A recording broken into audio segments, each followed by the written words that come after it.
Ölkəmizdə ilk dəfə malqaranın əkin sahəsinə zərər vurması üzrə sığorta ödənişi edilib. Cəlilabad rayonunun Kazımabad kəndində arpa və buğda sahələrində malqaranın vurduğu ziyana görə 8614 manat sığorta ödənib.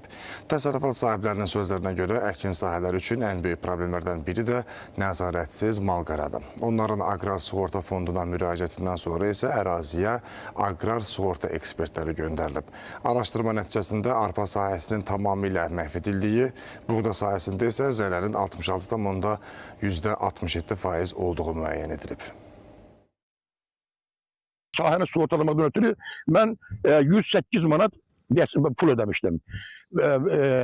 Ziyandan sonra, yəni aqrar sığorta tam mənə dəyən ziyanı ödədi, Allah köməkləri olsun.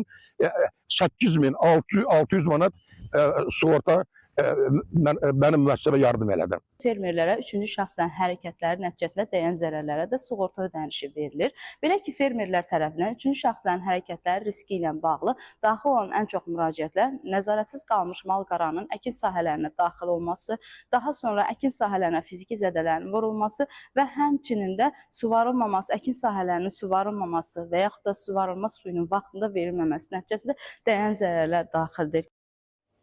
Lənkəranda şəhid övladları